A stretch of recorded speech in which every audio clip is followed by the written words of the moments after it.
Selamat pagi Sri Kandis TC yang terkasih, semoga semua dalam keadaan yang sehat ya nak ya. Oke, pada video pembelajaran kali ini kita akan membahas contoh soal kedua untuk materi yang sama, yaitu materi hidrolisis garam. Nah, pada pembahasan ini Ibu akan memberikan beberapa model soal lanjutan dari pembahasan contoh soal yang pertama minggu lalu. Oke, kita mulai dari yang nomor 1. Tuliskan reaksi hidrolisisnya dan sifat larutan yang terjadi. Untuk larutan yang pertama adalah NH4I dan kemudian ada NH42CO3. Untuk yang NH4I terlebih dahulu kita selesaikan. Kita tuliskan reaksi ionisasinya terlebih dahulu nak. NH4I akan terion menjadi NH4 positif ditambah dengan I negatif atau imin. Nah, kemudian masing-masing ion yang terbentuk kita reaksikan dengan H2O. Untuk NH4 positif kita reaksikan dengan H2O, di mana NH4 positif ini merupakan ion dari basa lemah NH4OH. Nah, sehingga dia akan bereaksi dengan H2O. Nah, seperti yang kita ketahui bahwa H2O ini bisa kita pecah menjadi H+ ditambah dengan OH-. Nah, karena di sini muatannya positif, maka dia akan bereaksi dengan yang negatif, akan bereaksi dengan NH4 OH- di sini. Nah, akan membentuk NH4OH. Sisanya apa? Sisanya adalah H+. Nah, jadi hasilnya adalah NH4OH plus H+. Kemudian untuk ion yang kedua adalah I negatif. Kita reaksikan dengan H2O. Nah, I negatif ini berasal dari HI, di mana HI merupakan asam kuat. Nah, karena dia berasal dari asam kuat, maka ketika direaksikan dengan H2O tidak akan terjadi reaksi. Nah, kemudian kita jumlahkan. Nah, kita jumlahkan yang di ruas kiri dijumlahkan dengan yang di ruas kiri, kemudian yang di ruas kanan dijumlahkan dengan yang di ruas kanan. Nah, karena untuk yang imin ditambah dengan H2O tidak bereaksi, maka kita abaikan reaksinya. Di sebelah kiri ada apa aja? Oh, di sini ada NH4 positif, di kanan juga ada NH4 positif, berarti bisa kita coret. Nah, berarti sisanya apa di sebelah kiri? Sisanya tinggal NH4I dan H2O. NH4I ditambah dengan H2O menjadi yang di kanan ada imin, NH4OH dan H+. Nah, berarti ada NH4OH ditambah dengan I negatif ditambah dengan H+.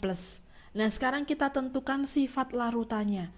Nah, karena di dalam reaksi hidrolisisnya menghasilkan H+ di sini, maka bersifat asam. Oke, gitu ya, karena dia menghasilkan H+.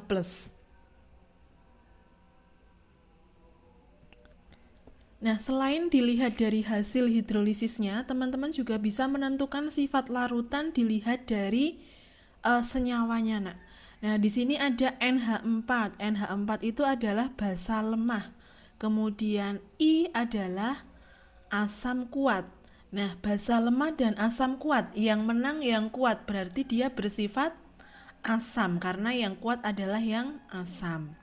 Oke, kemudian ketika teman-teman diminta untuk menuliskan reaksi hidrolisisnya, nah, teman-teman bisa menuliskan cukup sampai di sini, ada 3 ini ya, 1, 2, 3, atau bisa juga nanti dijumlahkan sampai dengan di sini.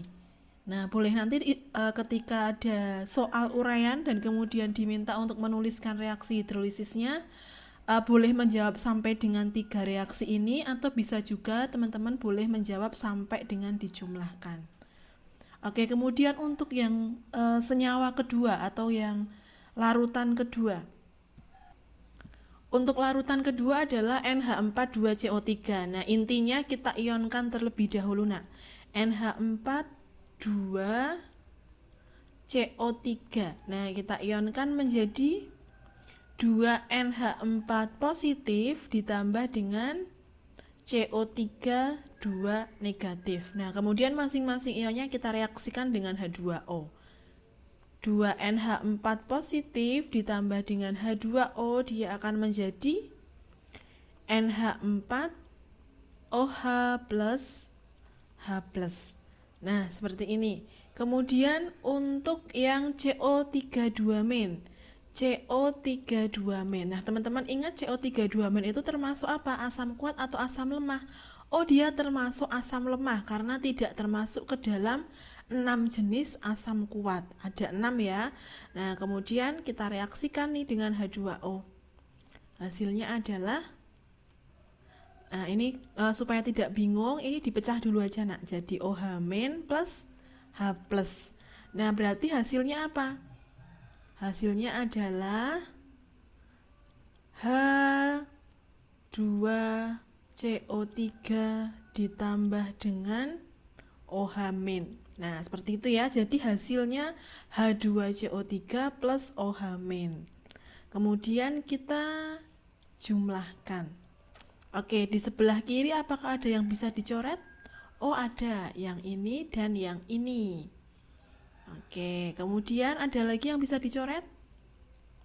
Oh, yang bisa dicoret ini 2NH4 positif dan 2NH4 plus. Nah, berarti hasil akhirnya apa di sini? Hasil akhirnya adalah NH4 2CO3 plus 2H2O menjadi NH4OH plus H2CO3 plus H plus OH-. Nah, seperti ini hasilnya. Jadi ada H plus dan ada OH-. Kemudian ditanyakan sifat larutannya. Nah, seperti yang kita ketahui di sini ada H plus dan OH-. Berarti sifat larutannya adalah tergantung Ka dan Kb-nya, besarnya Ka dan Kb. Nah, karena ini dari basa lemah dan asam lemah, maka sifat larutannya seperti ini. Oke, kemudian kita lanjutkan ke contoh soal yang kedua. Sebanyak 50 ml larutan NaOH 0,1 m dicampurkan dengan 50 ml larutan CH3COOH 0,1 m. Tentukan pH campuran. Nah, di sini sama-sama menanyakan pH. Nah, untuk yang contoh soal pertama yang video pembelajaran sebelumnya pada minggu yang lalu, kita juga sama mencari pH dari larutan hidrolisis, tetapi kalau misalkan yang contoh soal 1 kemarin sudah langsung diketahui. Nah, di sini larutan hidrolisisnya sudah langsung diketahui. Dia termasuk yang apa? Garamnya sudah diketahui di sini. Nah, sedangkan pada contoh soal yang selanjutnya ini, nomor 2 ya. Nah, kita harus mereaksikan dulu antara asam dengan antara basa dengan asam. Nah, begitu. Jadi bisa dibedakan ya model soalnya. Kalau yang contoh soal 1 kemarin, dia langsung diketahui garamnya apa. Nah, ini langsung diketahui di soal. Tetapi kalau untuk yang contoh soal kedua, teman-teman harus mereaksikan dulu antara basa dengan asam. Oke, untuk penyelesaiannya, di sini ada basa, ada asam. Nah, ketika direaksikan akan menjadi NaOH ditambah dengan CH3COOH. Nah, akan menjadi garam plus air. Garamnya apa? CH3COONA plus air H2O. Nah, teman-teman sudah belajar persamaan reaksi di materi asam basa. Itu fungsinya untuk mereaksikan seperti ini, nak. Kemudian kita tuliskan di sini mula-mula reaksi sisa. Mula-mulanya berapa NaOH? Molnya. Mol sama dengan, masih ingat ya? Mol sama dengan N, maksud ibu, N sama dengan M kali V. Nah, M-nya berapa? M-nya adalah 0,1 dikali V-nya dalam liter, jangan lupa.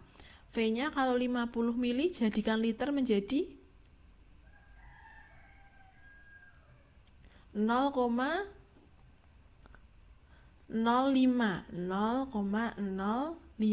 Nah, kemudian molnya berarti berapa? 5 kali 10 pangkat min 3. Nah, tulis di sini 5 kali 10 pangkat min 3. Kemudian untuk yang CH3COOH sama ya, dikalikan dengan volumenya, molaritas dikalikan dengan volume, 5 kali 10 pangkat min 3. Nah kemudian yang bereaksi berapa? Yang bereaksi berarti sama, 5 kali 10 pangkat min 3, 5 kali 10 pangkat min 3. Nah karena di sini koefisiennya sama, nah jadi teman-teman harus menuliskan persamaannya dalam persamaan reaksi yang setara ya, harus setara. Nah karena di sini sudah setara dan koefisiennya sama-sama 1, berarti di sini juga sama. 5 kali 10 pangkat min 3, 5 kali 10 pangkat min 3. Nah ini habis bereaksi, ini sisa 5 kali 10 pangkat min 3. Nah bisa dipahami bahwa reaksi hidrolisis itu adalah reaksi yang habis bereaksi. Nah jadi kalau di sini dia habis bereaksi, tidak ada sisa untuk reaktannya, maka dia masuk ke dalam golongan reaksi hidrolisis. Nah, ini perlu diingat betul-betul. Jika di sini habis bereaksi, maka masuk ke dalam reaksi hidrolisis. Nah, berarti garam yang terbentuk apa? Garam yang terbentuk adalah CH3COONA. Kita tulis. Garam sama dengan CH3COONA. Nah, ini termasuk garam apa? Garam asam atau garam basa?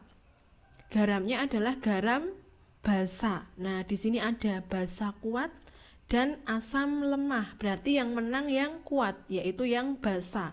Nah, kalau basa berarti rumusnya kita pakai apa? Kita pakai yang OH-. OH- sama dengan akar dari KW per KA dikali anion atau kation.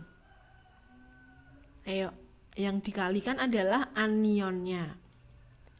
Nah, sekarang kita masukkan OH- sama dengan KW per KA. KW-nya pasti dia 10 pangkat min 14. Dibagi dengan KA-nya. Nah, KA-nya ini 1,8 kali 10 pangkat min 5. Dikalikan dengan anion. Nah, berarti kita harus mengionkan dulu ini, Nak. CH3COONA kita ionkan menjadi CH3COO- plus Na+. Nah, anionnya adalah yang ini. Kita ketahui bahwa molnya sekian, Nak. Mol untuk yang garamnya adalah mol sama dengan 5 kali 10 pangkat min 3.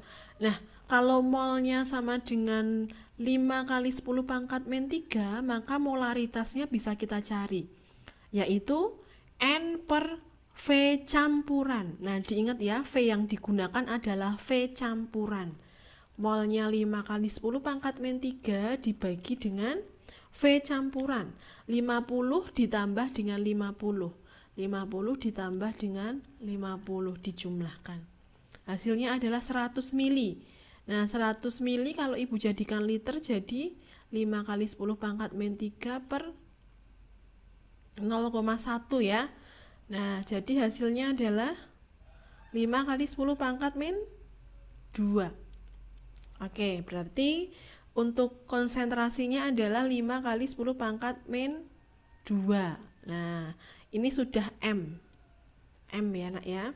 CH3COONA, Ibu tulis di sini, diionkan menjadi CH3COO- plus Na positif. Nah, karena di sini tadi molaritasnya sudah diketahui, 5 kali 10 pangkat min 2, ini M besar, molaritas, kalau ini tadi mol. Nah, untuk koefisien 1, 5 kali 10 pangkat min 2. Nah, anionnya koefisiennya berapa? Koefisiennya 1 juga, berarti sama. 5 kali 10 pangkat min 2. Oke, baru kita masukkan ke sini. 5 kali 10 pangkat min 2. Nah, berarti tinggal kita hitung, nanti teman-teman bisa menemukan OH-nya. Kemudian setelah ketemu OH-, nah nanti setelah ketemu OH- berarti teman-teman lanjut ke POH, baru nanti mencari pH dengan rumus 14 dikurangi POH. Oke, begitu ya. Untuk cara pengerjaannya jadi bisa dibedakan. Kalau yang diketahui di soal itu modelnya seperti ini, langsung ada garamnya, maka teman-teman langsung masuk rumus. Begitu ya, jadi kalau ada soal sudah diketahui garamnya apa, langsung masuk rumus. Tetapi jika di dalam soal ada basa dan asam, maka teman-teman harus menuliskan MRS-nya terlebih dahulu. Nah, begitu untuk model soal pada latihan hidrolisis garam. Semoga teman-teman bisa memahaminya dengan baik. Cukup sekian dari Ibu. Terima kasih, Tuhan memberkati.